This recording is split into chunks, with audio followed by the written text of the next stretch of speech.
Malacca. They turned Greece from Assassin's Creed Odyssey into a real place. And Marcos actually bought a fucking vineyard in Kefalonia. What do you think about vineyards in Greece? I don't know what he's talking about. I think he's past the edge of his battle with Alzheimer's. He's not winning. And there's too much information. We just WSET Level III exam. We just got to cram in. We just keep him around to make him happy.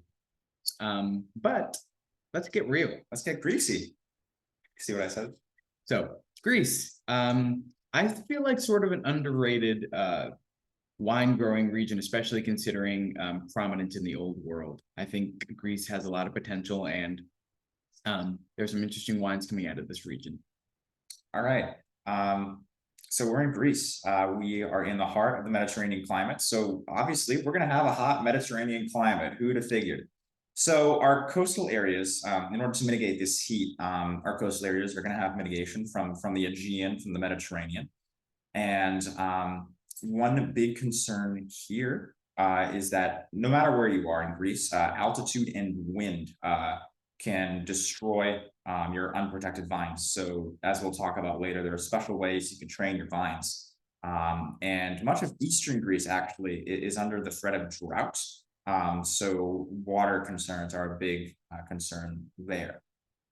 Our grape varietals that we're seeing, three main native grape varieties, two black and one white. Our first one is coined, or his literal translation is a black acid, that's Zino Mavro, and has a similar sort of character profile and tannin acidity level as Nebbiolo that we're seeing in northern Italy. This is a long-lived wine that meaning has really good potential to age, and with that aging can develop some sort of earthy and more spicy notes as it develops in the bottle. Our one white grape that's very important here is Assyrtiko. It is it can be made in two general styles. When we're talking about dry Assyrtiko, you have flavors of like ripe citrus, stone fruit, high acid kind of stuff. But it's also common here that winemakers make sweet wine out of the Assyrtiko grape, and that's called Vinsanto. It's actually the OG Vinsanto, as opposed to the Vinsanto of Italy. So to make Vinsanto, you have late harvest grapes that are then sun dried for maximum 14 days. They are then aged in old oak for a minimum of 2 years to develop that complexity and texture. And as such, they often show oxidative characters. So thinking caramel, nuts, overall, very good grape.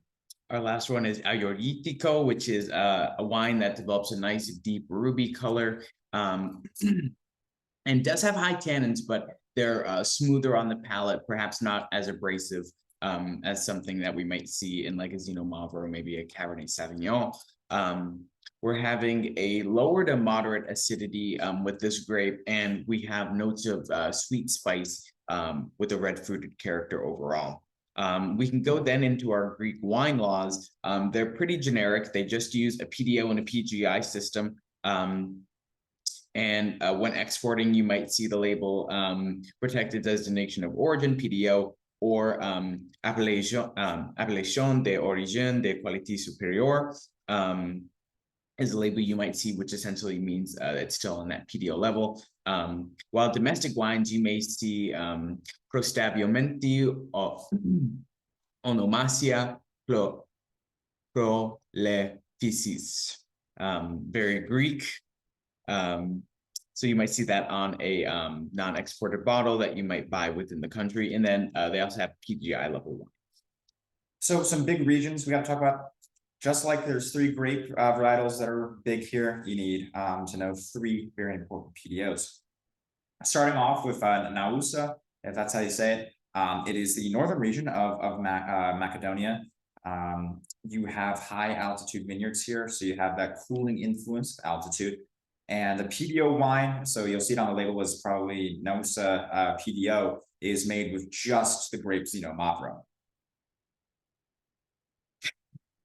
Namea PDO, our next PDO, we're getting more southern in terms of our geography. I'll go back and we can do a little annotation just to give a visual.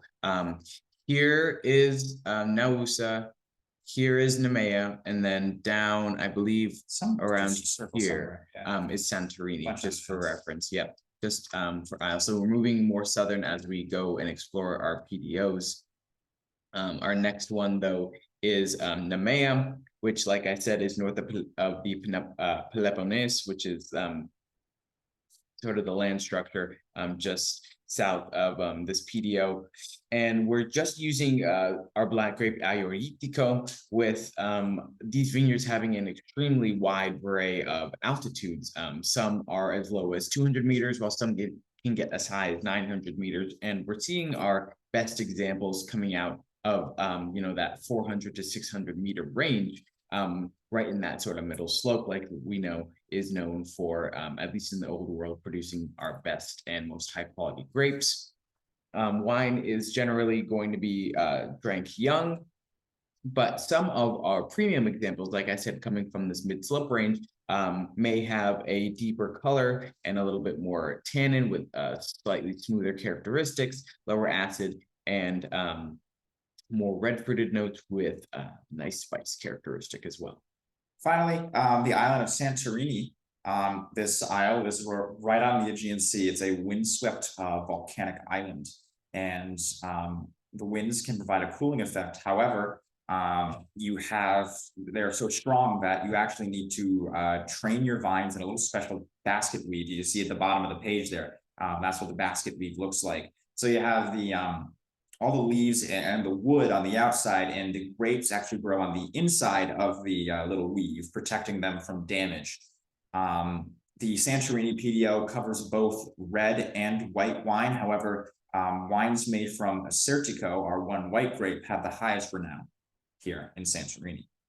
So we see a lot of this sort of bush training on our volcanic islands.